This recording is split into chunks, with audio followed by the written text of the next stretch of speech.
at this juncture, I'd like us to go straight and invite our own Barbara Andor, who is a research associate at CSENR. I don't always want to pronounce it, to give us a presentation, and then after that, we'll have a few comments, and then we'll launch into the discussion proper. So Barbara, please take up.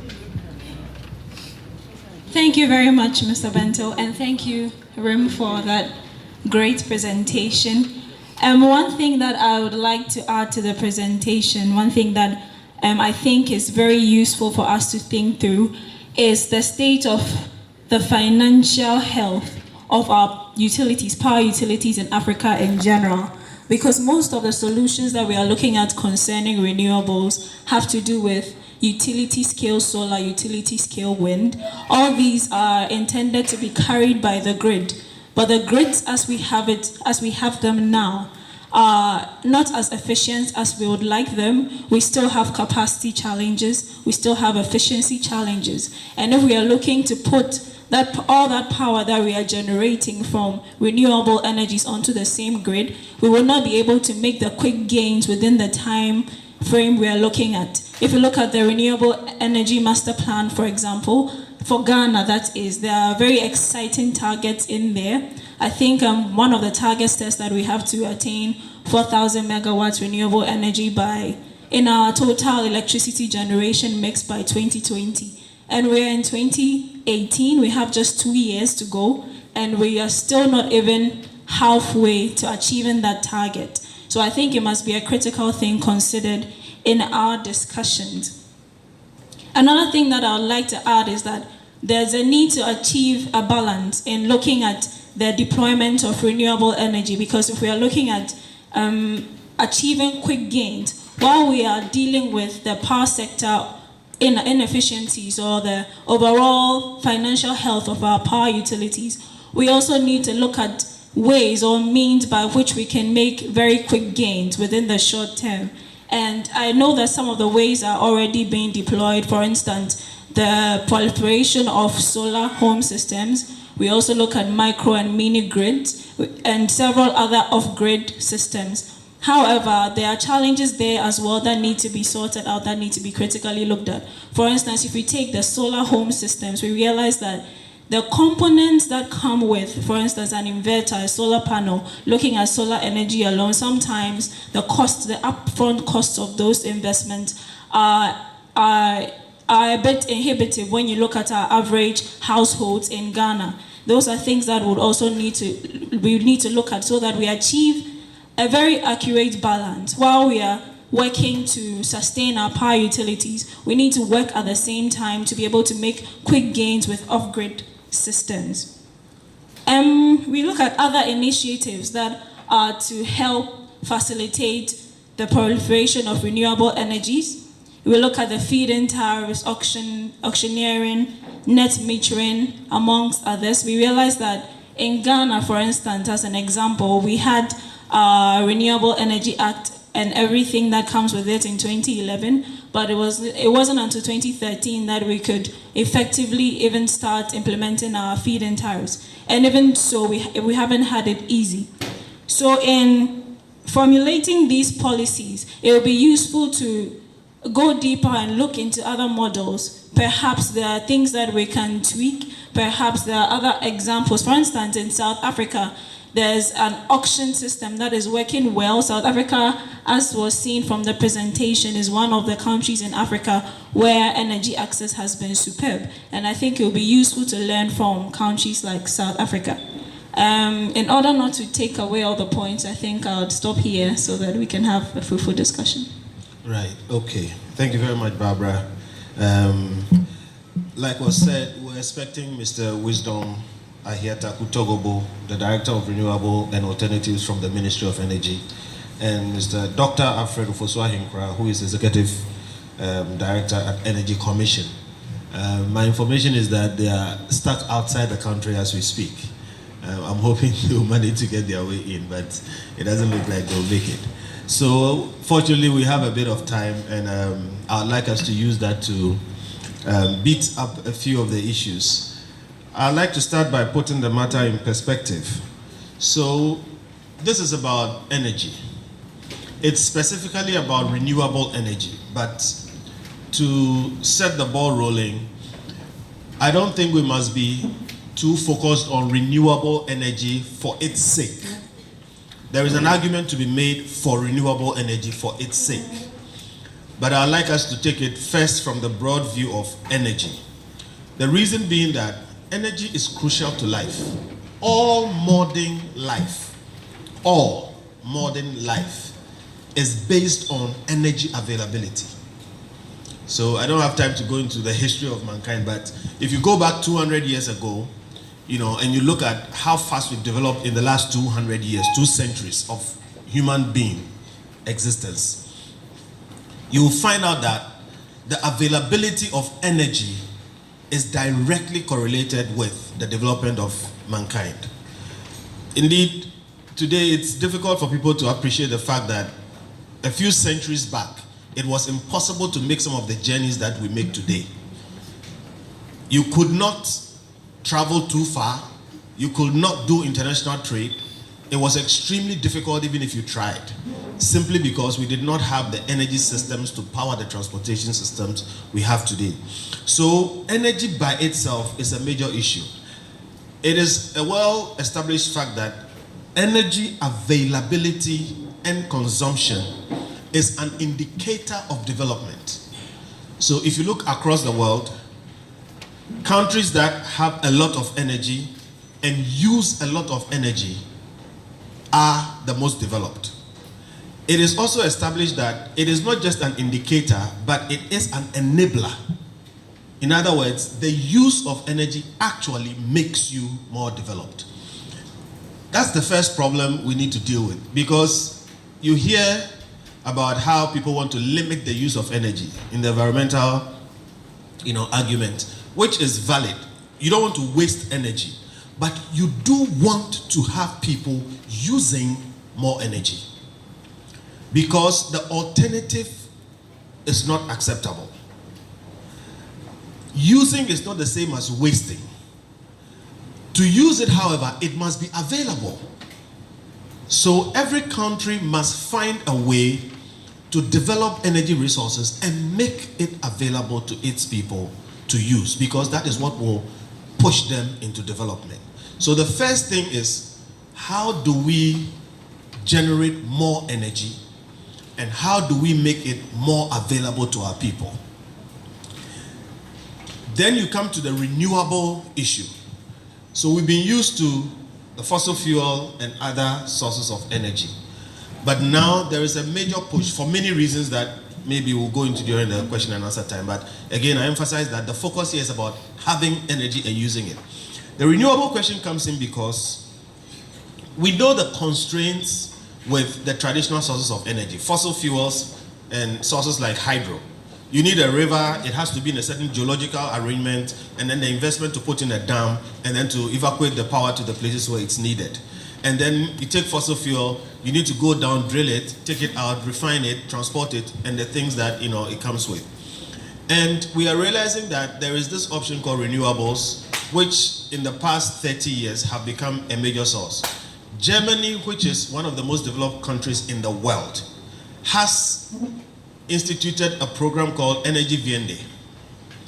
And in their Energy Wende program, they intend to transit the whole of Germany onto renewable energy in the next 30 years. They started some time back. They are actually on their course. They are meeting some of their targets. Of course, they are sleeping on some of them, but it's amazing how far they've gone. They intend to transit the whole Germany, one of the most energy dense countries in the world, to renewables, and on paper, it can work. So the question is, what are we doing with ourselves? Here's the African irony. And when it comes to the time to discuss it, I'll continue to tell you that, give me the solutions, because I'm going to give you all the problems. The African irony is this: Africa is energy rich naturally, but energy poor in terms of production and utilization. Naturally, Africa has millions of barrels of oil. It's there. But Africa is among the least users of even fossil fuels. Naturally, Africa has maybe the most sunshine of all the continents. But we have very little solar power usage. Naturally, Africa is wind-swept all over. But we use very little wind energy. So Africa is naturally energy rich, but in terms of production and usage, very poor. Indeed, Belgium, which is a small country in Europe of about 11 million people, Belgium, and for us in Ghana, Belgium is roughly the size of Ashanti region. The land size of about Ashanti region. And they are just about the population of Cape Coast, Accra, and Volta region. Oh, no, I think it's more than that, because Accra is 5 thereabouts. So basically 11 million people, Accra is 5 million thereabouts. They produce in Belgium alone as much energy as the whole of Africa. As the whole of Africa. So I'm just trying to put things in perspective. And it's not really to shame us. I'm simply trying to paint a picture of where we are and therefore get a sense of what the gap is and therefore what we need to do. Okay. Now, with all that in mind, the question is, can it be done? Can it be done? And I think some of the answers are in the presentations you made. The problem is there, can it be done? The first easy source of energy will be the fossil fuels, will be the normal sources like hydro, which we have known for many years. I just want to take a bit of time and paint the picture of why those present a problem. Fossil fuels are extremely expensive to get out of the ground and to make useful. That is one. Expensive in cash terms and expensive in environmental and other terms. Then when you have gotten them out, they are expensive to manage. You need tank farms, you need tankers, you need pipelines, very expensive infrastructure to manage. And when you have used them, they also cause pollution. So we know of the ozone layer and all the problems that these things are costing us.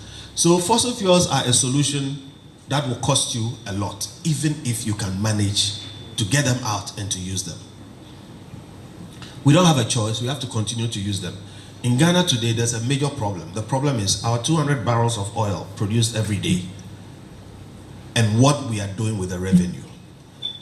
We have suffered the same problem I've just enumerated. It cost us over $4 billion to get the oil out of the ground. And to raise the money to get it done, we had to more or less sign off basically the whole resource. We are getting just about 10% of it. Many people don't like that. But the fact is, what was the choice? Did we have a choice? Did we have over $4 billion to develop our oil fields? And were we supposed to wait till we saved $4 billion to develop the oil fields? We can have that argument till the chickens come home to roost.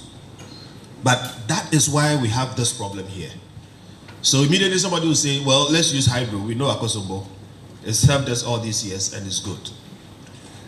Here are some facts about hydro. Hydro is also extremely expensive to harness. A dam will cost you billions. That's one. But the biggest expense of hydro is not in the cost of the dam.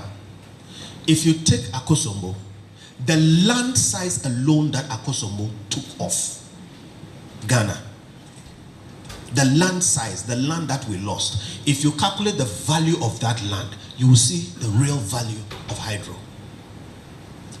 Then the diseases that were visited on this country became endemic around the Volta Lake area simply because we had dammed the lake, the river, and it had now become a lake.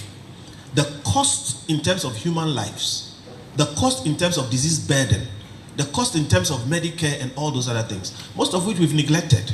We have not factored into that whole equation. Now, when you finish factoring all those, the environmental and other costs, you will come to realize that hydro is not as cheap as people say it is. When you get time, Google Banqiao. Banqiao is a Chinese word, B-A-N-Q-U-I-A-O.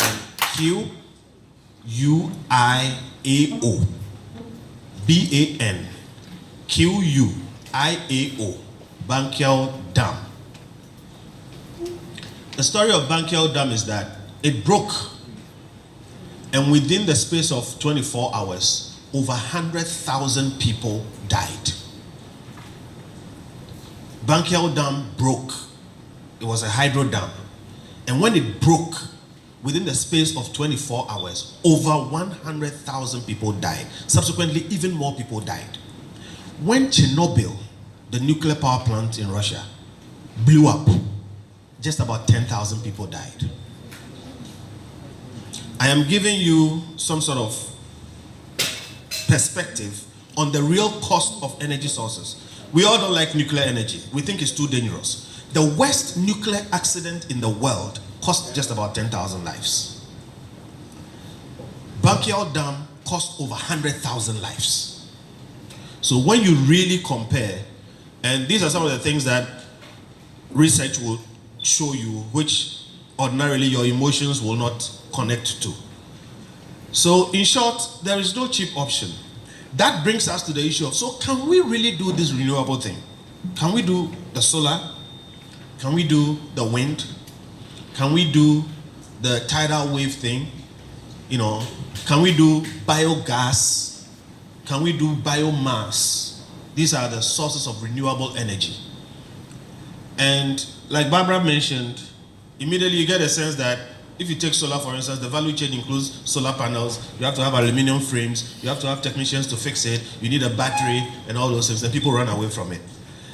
I'd like to conclude and set the ball rolling by saying that I believe it can be done. I believe what we need to do is to do the intellectual heavy lifting. Our energy experts, our engineers, and others involved in this sector can actually put together a plan that helps us to roll out real energy systems that solve real problems, whether they are renewable or not. But indeed, I hold the proposition that the renewable sources, much as they are not the answer to everything, may be the ones that can give us fast solutions and durable solutions.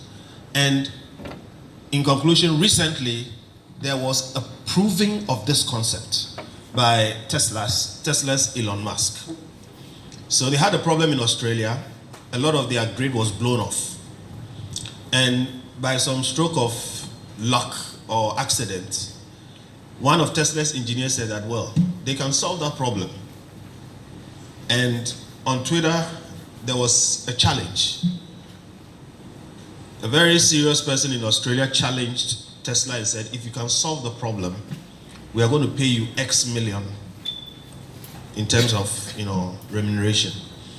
And Elon Musk actually got into the conversation and said that they will solve the problem in 100 days.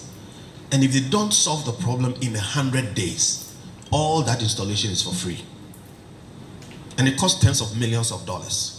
Now, reason why I'm bringing this here is that sometimes when you look at a problem, especially in these parts of the world, we think it's impossible.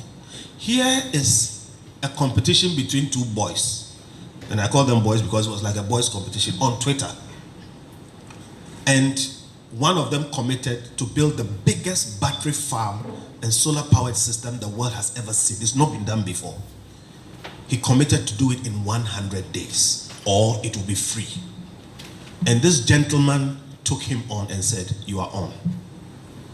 Long story short, in 100 days, Tesla built the biggest battery farm in the world. Google it, you'll see it. So it is possible. If people can bet on Twitter and deliver something like this in 3 months, then we don't have a choice allowing our people to die in darkness and disease if Africa is naturally energy rich. But indeed, in production of energy and usage, we are so poor. So on this note, I'd like to give it back to Barbara, who is the MC, and to set the ball rolling in terms of the discussion on how we can deal with these real problems that we face. Thank you. Thank you very much, Mr. Bento. I don't know if Rem would like to respond to Mr. Bento's comment. Maybe I'll add a few words regarding, because I've spoken more generally on Africa. Maybe I'll add a few words on Morocco and what it has done so far to tackle also this issue.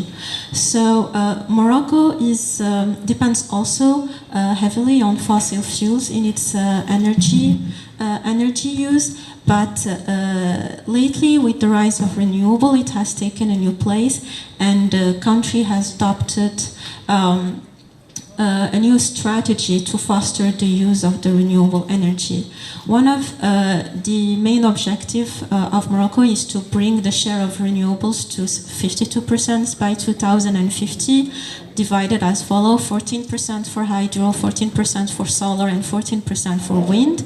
To be able to achieve that, it has established an adequate framework to support this objective by the creation, for instance, of the Moroccan Agency for Solar Energy, which is called MASEN, to overview projects related to the renewable energy, especially in power generation. But it has also adopted new laws to support this energy transition. Like, for instance, there is a law that has been passed that allows big companies to sell the excess of auto-produced or auto-generated electricity. So I can speak more about the specific projects that Morocco has done in the discussions, if you like, and allow time for questions and answers. Thank you. Thank you very much. And Mr. Bento asked a very important question, that can it be done? Can Africa be moved to producing more energy and utilizing more energy, especially in respect of renewable energy? I believe that it can be done, but the real question is whether we are ready, we are willing and able to do what it takes to actually drive us there. Over the years, I think from 2000, we've had 65% increase in renewable energies across the continent, and it has taken a concerted effort on the part of all stakeholders. And given growth in energy demand, given population growth, given how we are balancing that energy supply, it will take some time. However, I believe that we'll be able to see the effects in due course. I think that we can open up for question and answer session now. So if anybody has any questions, please.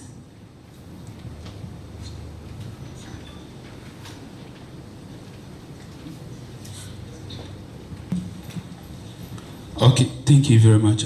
My name is Bernard, and I'm a government and political affairs analyst for Talugana Limited. I think it has been a wonderful presentation so far, but I'm a bit confused because it seems like we are not providing a comprehensive knowledge around renewable energy, because during the presentation by Rim from OCP, she made mention that hydro is 6%, and then renewable energy, she gave a percentage to it. But we all know that renewable energy includes hydro, because, for example, when we want to harness the power of water, it's renewable. And I have a friend who is conducting research, and according to the research she has done so far, Ankobra River alone can give us around 330 to 800 kilowatt of power. And we are talking about building a local industry, especially with the government's agenda. And so I think that if you're looking at in terms of every country and where it want to go to in terms of renewable energy, you should consider the country's resources and strength. And Mr. Benton makes the argument about land size and the fact that hydro is expensive. I bet to differ a bit. And that granted, even if you have land in Essex, what stops us from using it to provide hydro? Because we need them. What are we using the land for? Of course, Galamsey is there destroying them. And so I think that it is important to invest in. And most of these renewable energies that you are mentioning, for example, solar, we can say that it's even more expensive than going hydro. And we all here can agree that hydro is very cheap, and we cannot underestimate it. So I think that we should have that clear perspective about renewable energy and consider the fact that hydro is part of it and it's cheaper. And as a country like Ghana, whereby we have rivers and we are destroying it, and we have land in excess, we should be able to harness it and produce the power that we need in order to generate the local industry that we need. Thank you. Right, thank you.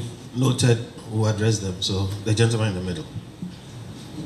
And if anybody has perspective on any of the questions, I think you can also chip in.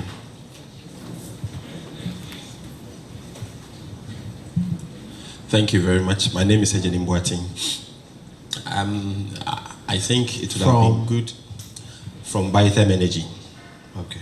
It would have been good if we had reps from Ministry of Energy and then Energy Commission also, because I think in the presentation, our lady gave an overview of what the picture looks like in Africa. And if you say that in Africa we're electrified about 65%, it can paint a gloomy picture. But when you come down to Ghana here, the Ministry of Energy figure says that we're 98% electrified.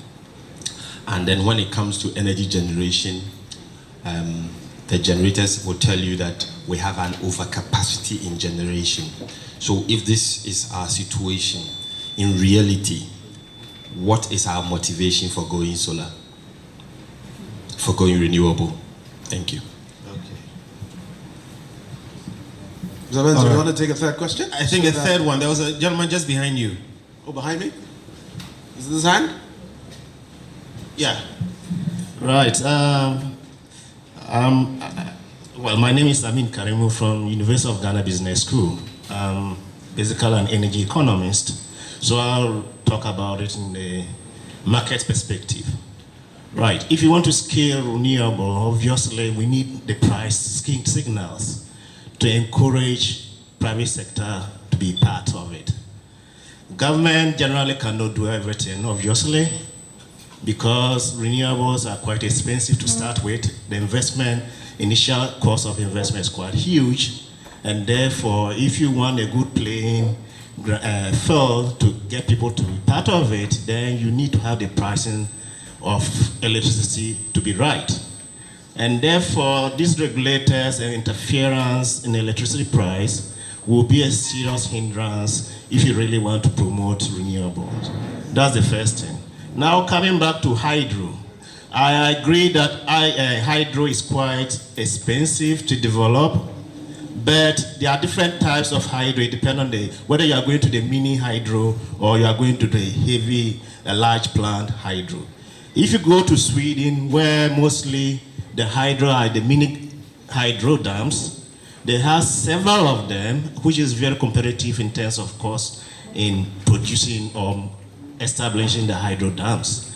In those cases, you don't need to destroy that much land, and therefore the cost benefits analysis of that will be that you should actually come with an hydro relative to other non-renewable sources, such as oil and coal and gas.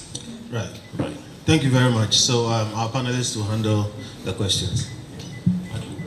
I have more also comments rather than answer. For the first comment, yes, you are right. Hydro is part of renewable, and but sometimes when we look at data or when we want to extract data, it is separated from the renewable energy numbers. For example, in Morocco, hydro is already well developed, whereas solar and wind is not. That's why they do this distinction to give a better idea.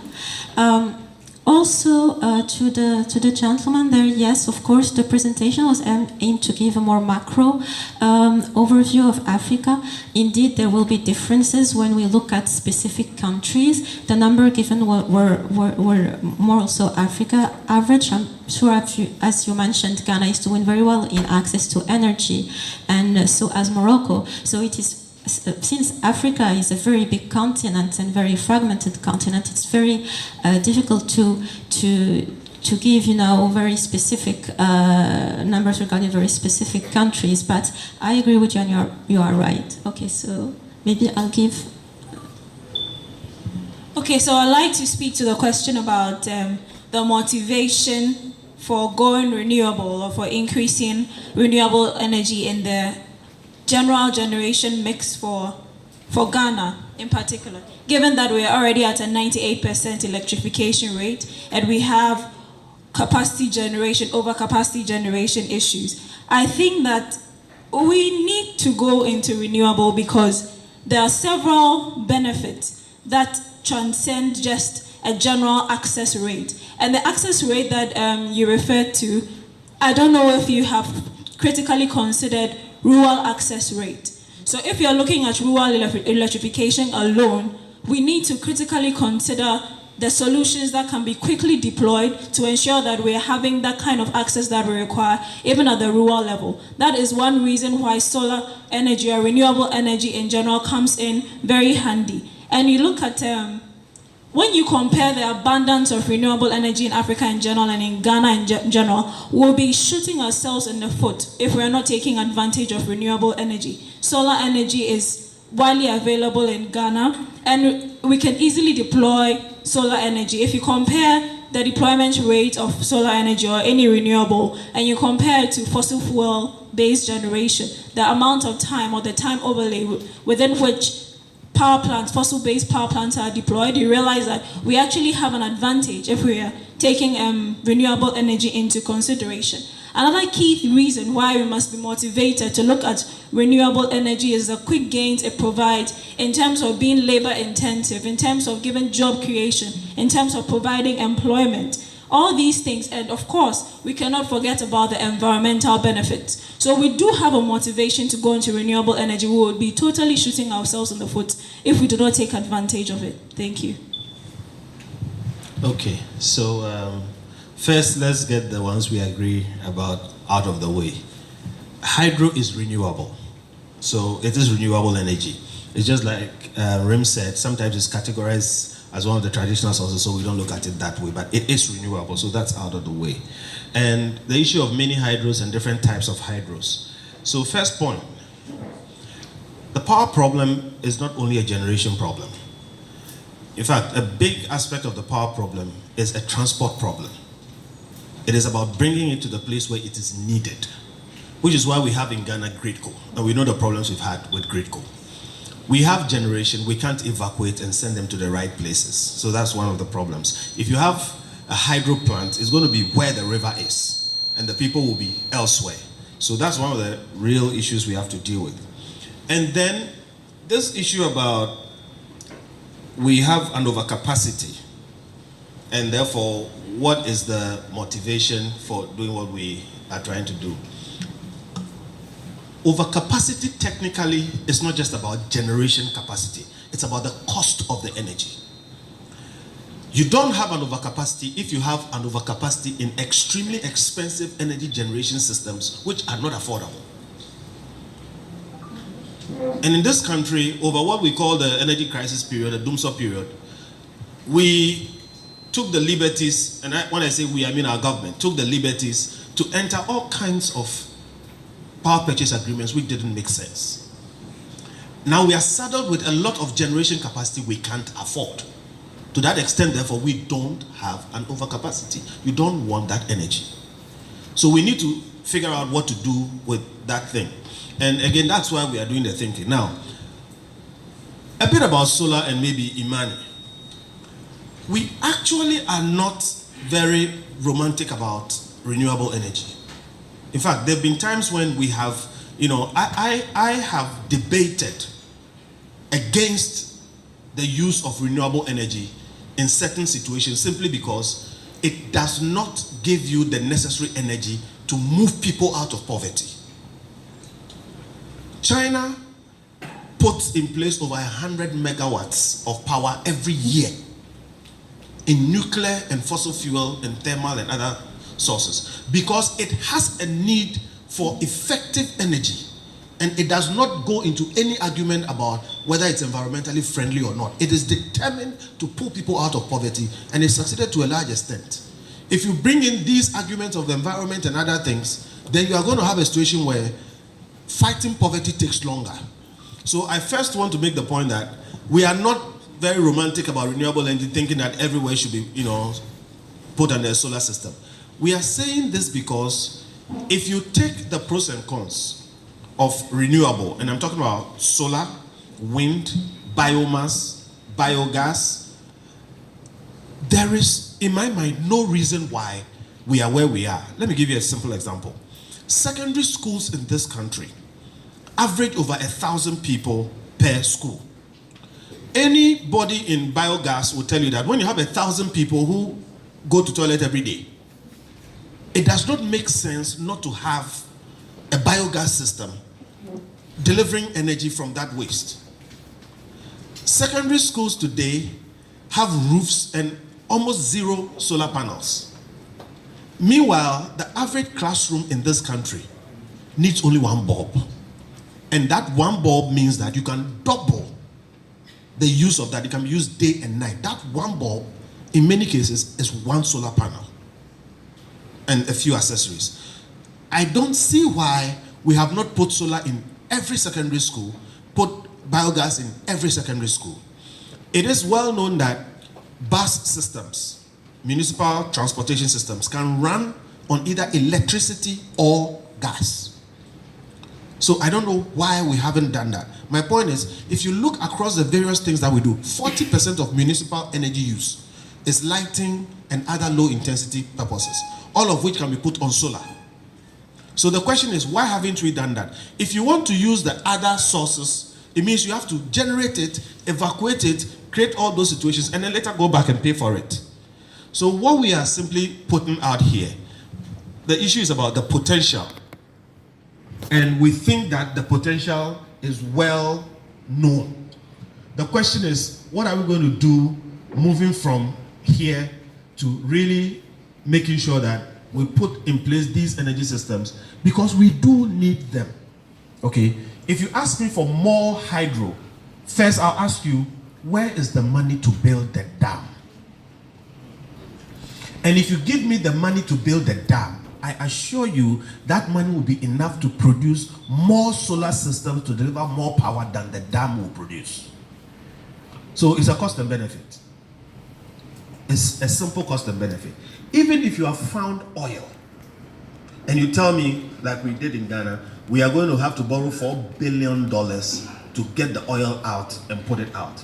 I'll ask you, do you know what $4 billion can do for wind energy and solar energy? Okay, so these are the decisions we have to make. Each one has a cost, and each one has a benefit. And I think that the more we think through it, we'll realize that we would apportion our resources a bit better to make sure that, especially the rural people who don't have the power that we need, okay, get it. And the issue about we have over 90% electricity penetration is not always true. You see, you can have the electricity pole running in front of your house, and you will not have power in the house. So there are stages to it. I am happy that it's available. But again, we need to move from it just being available to people actually using it. The average seamstress in Ghana can take care of their power needs using solar. And I think we must start thinking in that direction to see what is possible. Because there's cost everywhere, and we have to choose where we'll put it. Yes. So there are two on this table.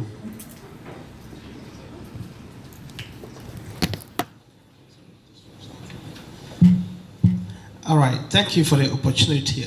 My name is Idisa Sulemana. I'm an environmental economist. I teach at the University of Ghana Economics Department. The way I see this, Mr. Bentel, you when you were talking about China, you seem to want to downplay the implications of power generation for the environment. I want to say that environment is a very serious issue, so we can't just say it doesn't matter, let's go ahead and generate energy and get people out of poverty, because the environment can also cause poverty, really. Having said that, I like the example you gave about Germany, how they're trying to transition from hydro to solar and so forth. I'm pretty sure they have done all the cost-benefit analysis, all the feasibility studies, and they think that aside from being environmentally friendly, it's just better to have what? Solar. So I also support that we should be looking at solar more closely as an alternative to hydro. The reason is I feel one, hydro generation has a lot of implications for climate change, right? And we know climate change is already taking a toll on us. Even although we're emitting about 3% of the world's carbon dioxide emissions, Africa is beginning to suffer because of the effects of climate change on agricultural productivity. We're seeing less and less rains. We're seeing a lot of heating and so on and so forth, right? So we need to maybe look to hydro, because we can actually harness the abundant sunshine that we have. Now, what we all agree on is that solar tends to be very expensive around here. Think about what people do now these days, mechanized vehicles, right? You go to households in Accra, and people don't need water from Ghana Water Company anymore. Why can't we do that with solar? So that people can get off the national grid, so that there will be less pressure on the supply, so that we don't have to have what we had, the doomsday period and all that, right? Now, what does that mean? It's expensive because we have tariffs, and I don't know what the narrative is. Somewhere you see that there are no tariffs on solar panels, elsewhere you see there are tariffs.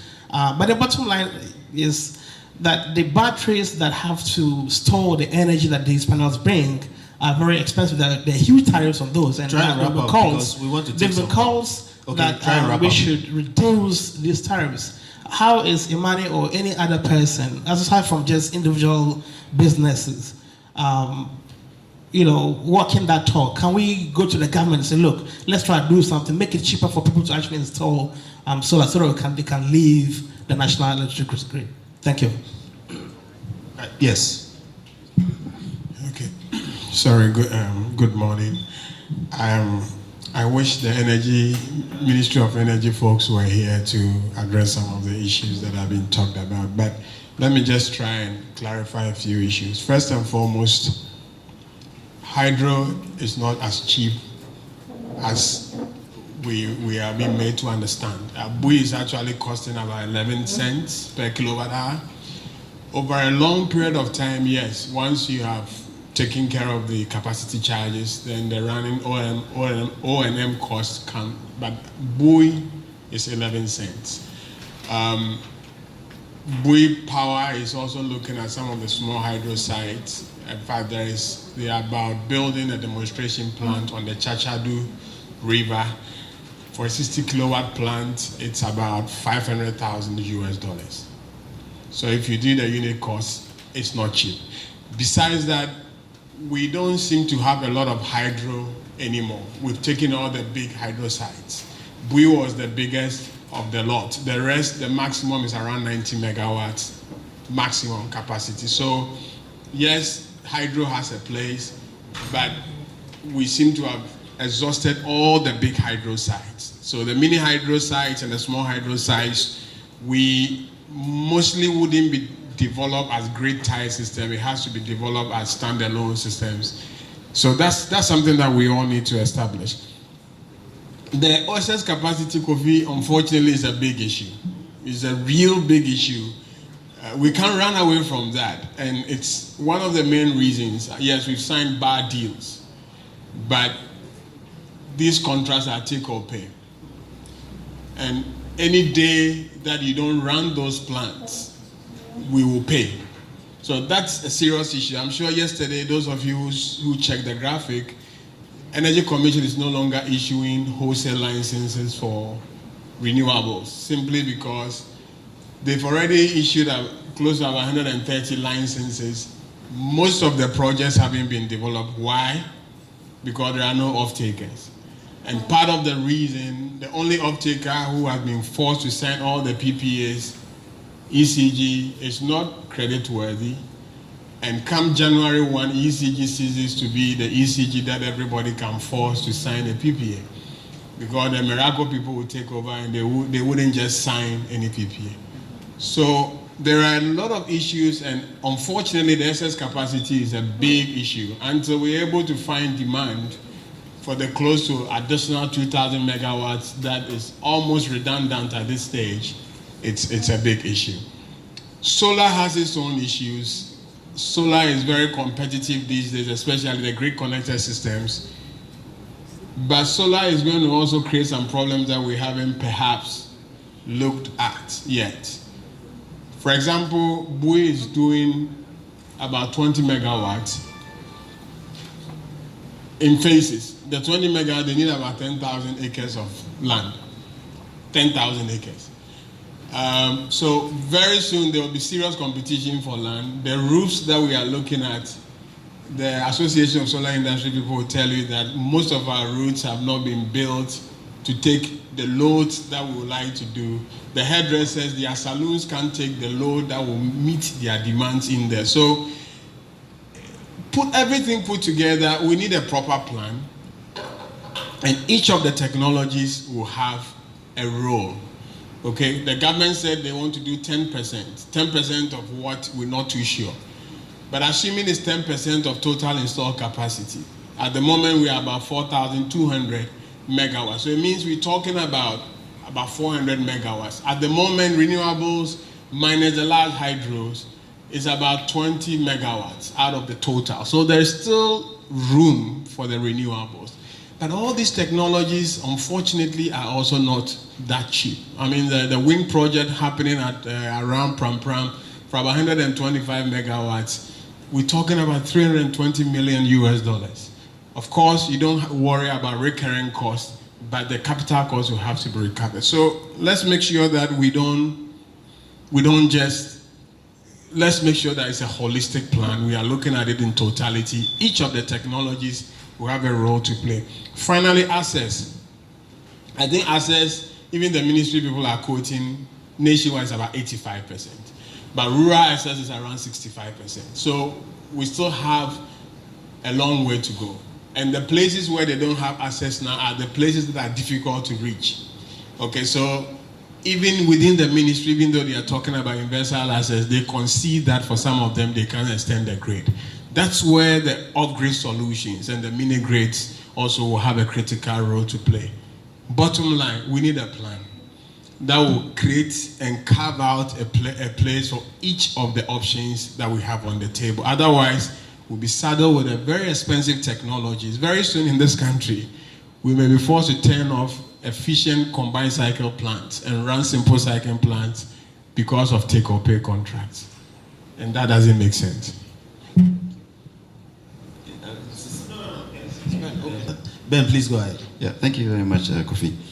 I mean, the question really is, does renewable provide a potential for energy for Africa? And the answer I will give is yes. We have talked about the solar, other renewable forms that are available to us that can help us generate electricity in Africa. But the problem you always find, and probably the politicians are the ones who can answer it better, is that we look at the potential we have, and we only see ourselves as the market where we can import the technology, to use. And that is a major problem. If you have potential for solar, you're not only looking to buying panels, you have to be part of the evolution in terms of technology. How do you develop a more efficient technology that can, for example, Ishmael mentioned that our roofs are not designed in a way that can actually harness enough solar potential. How can research help deal with that? Those are the questions we have to answer. If we are not thinking about the critical solutions and how we approach the adoption of technology, we will not be able to solve the problems, and we'll keep going back in circles. If you look at the renewable energy plan, the strategic energy plan, the SNEP, that Energy Commission developed, they identified that for Ghana, biomass presents a huge potential. If you look at timber, the timber waste, when we cut the log, all the branches go to waste, and we set them ablaze in the bushes. And that is enough potential to generate so much electricity. But we just use them for charcoal burning. We cut a lot of wood to convert it into charcoal, and we export some and we consume some. The energy that we waste for burning it into charcoal can even electrify the whole of Ghana. So who is thinking through that to ensure that we are not just talking, but we are engaging academia, we're engaging our research students for them to be relevant in this conversation so that we can harness our renewable energy more efficiently. Else we'll always be importing technology, and we don't get the real solutions that we want.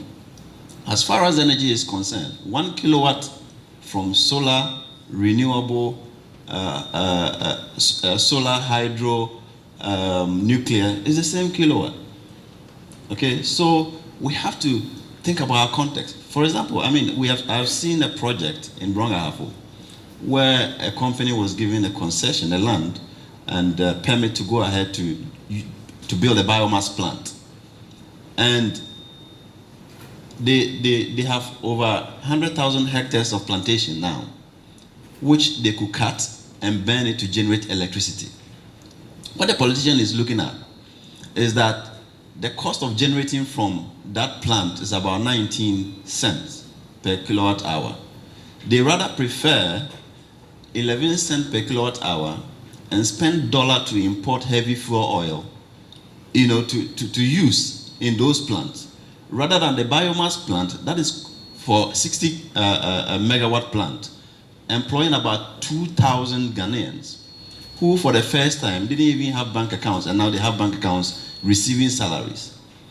So you see how we are thinking.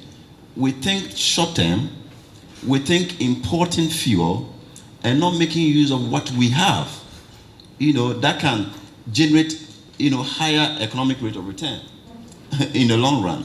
So proper thinking is what is really needed to harness the energies that we have. We have significant renewable potential that if we would think through and apply research, we will be able to solve our problems without looking at importing. Mr. Nyante, yes, I'll give you the last word because he's really in that industry. So I just want you to, make your point and then we'll wrap it up. Thank you very much, Mr. Bento. So there are a number of issues here. Is there potential for renewable energy in Africa? Africa is made up of a number of countries, and each country has its own unique situation. So let's focus on Ghana. In Ghana, this party in power campaigned on the promise of making sure that there is solar energy in all schools, all hospitals, all military bases, all police depot, all district assemblies. And came into power and realized that there has been a number of PPAs signed. And so if they were going to make sure that they were honoring those PPAs or rearranging them, it would cause some kind of delay in bringing in renewable energy. But Mr. Bento, you made some excellent points. Whenever you generate electricity, you have to think of some other things. Number one is transportation of the energy, and then number two is the distribution. When it comes to the problem or the challenge of distribution, we are not going to be able to easily solve our challenge of distribution. So let's say you get electricity to East Legon. How do you make sure it goes to every house? You have transformers and all those other poles that you have to have. Those challenges that cause the power to go out an hour or sometimes 10 hours a day are not going to be easy to solve. The bottom line is that we cannot make any argument that we have signed a number of PPAs or we have overcapacity of energy, so we are not going to focus on distributed energy. That brings me to what are the challenges facing distributed energy? What will it take for a household or a factory to run out of solar energy? The challenge is with two things. Number one is with project development on the SMEs side, and number two is with finance. So even you take countries like US, one of the companies that made renewable energy sexy is Solar City. The only thing that Solar City did was to make sure that there are payment options for homeowners to be able to pay for solar energy or factories to pay for energy. So the argument that renewable energy is expensive is not really true. It is because nobody will ask you to pay for your electricity for 5 years upfront. But when you buy solar energy, essentially we are asking you to pay for energy generation 5 years upfront. Is there a mechanism that will help us to be able to spread the payments over time for homeowners or even the industries to be able to pay for it? Those are some of the things that we need to focus on. And when you say that there are no off-takers, you made a very good point there. It is not necessarily true that there are no off-takers. The issue with off-takers is how do we develop the project? How does one go around and say, government is doing one village, one dam, I'm going to put about 10 dams together. They are going to use some kind of irrigation system. I've created a project which is worth $1 million US, and I can get a financier for it. And what kind of finance are we going to look for? Because it has to be low interest to be able to beat prices of the electricity company for somebody to migrate to solar energy. So as of now, even in the US, where a kilowatt hour of electricity is 10 cents to $10 cents, renewable energy is introduced to reduce it to $8 cents or $7 cents. In Ghana, even residential is, after reduction in the cost of electricity, is still paying $20 cents. The reason why the banks, the reason why there is lack of availability of finance for homeowners or factories to make monthly payment is because the banks have not taken a real interest in renewable energy to create financial institutions. I've been working on this for the past 3 years, and I finally concluded it is easier for a solar energy company to take on the issue of solving the financial problem than to rely on the banks. The banks make money lending at 25% on the city, 30% on the city. They don't have time to create a project around making sure that the homeowner is paying less than 10% on the city for renewable energy. The idea that we don't have space for renewable energy is not true. You know, there are solutions where you can put renewable energy on water. So there are floating solar energy systems. Even in the homes, a lot of the ideas that are coming out are solar carports. That is, you build a car garage and the roof is solar energy. And some of the solar energy panels are interlocking, so it gives you the feel of a real roof.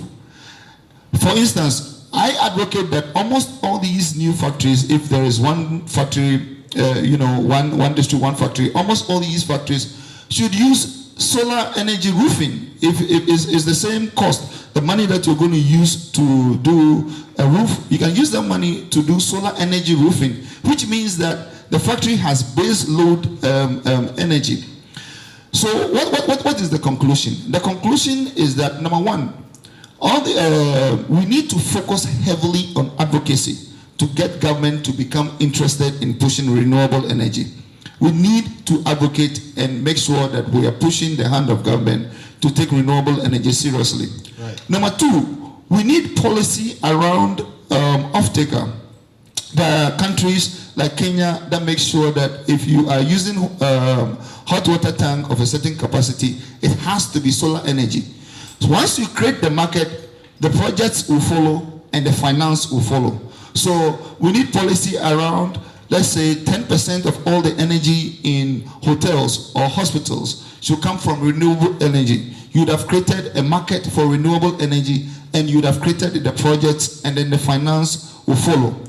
If we do these things, we advocate and we create the market for it, then the projects will follow, and then we'll be able to get financial solutions to make sure that we can pay in bits for solar energy or wind or whatever form of energy. And by doing that, you would have also created a large market for off-takers. Okay. Thank you. Thank you very much, Mr. Nyante. So a lot has been said. It's just unfortunate all the time we have to kind of, shut the issues before we are all satisfied with the deliberations. But at IMANI and at OCP, what we are trying to do is to elevate the conversation, to bring it to the fore and start, really beating the issues till somebody feels like they really have to get up and do something about it. In the past week, I have actually been together with the ministry people and also the Energy Commission, and I can tell you this to Mr. Nyante and everybody, the policies are there. The next thing we need to do is to make sure they are effective in creating the market that Mr. Nyante is talking about.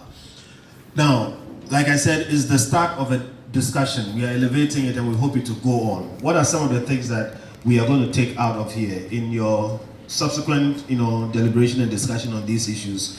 First thing is this: we do have an energy crisis in Ghana and Africa, but specifically Ghana.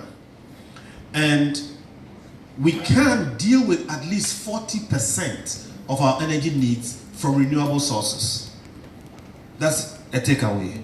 Now, on the cost of renewable, it's been said here, many persons have said it. It is not more expensive than the traditional courses, including hydro. Maybe the next time we meet, we'll go through the figures and you understand, but the fact is clear. More than one person has said it. Hydro is not the cheapest. Indeed, renewables in a certain arrangement can far more than beat hydro in terms of cost. Now, grid power, that is centralized power, is not the only option. Indeed, it's one of the inefficient options. Because if you have, decentralized systems, the solar system on your roof doesn't need a grid. If it's working, it's always going to work. So we need to put that in our mind. It is true that there's government policy, but now we need them to move from just the policy to become more effective. That would take a bit more work. Mr. Nyante is talking about project management approach and financing, which is the heart of the problem. It would take more serious attention to this particular sector so that we can actually get things moving in that area. Indeed, we don't have a choice. We cannot solve all our energy problems using the traditional sources. We need to give renewables, solar, wind, biomass, and all those others a very, very serious look. And I hope that this discussion will continue. Thank you very, very much, ladies and gentlemen. I think I'll hand over for the next session.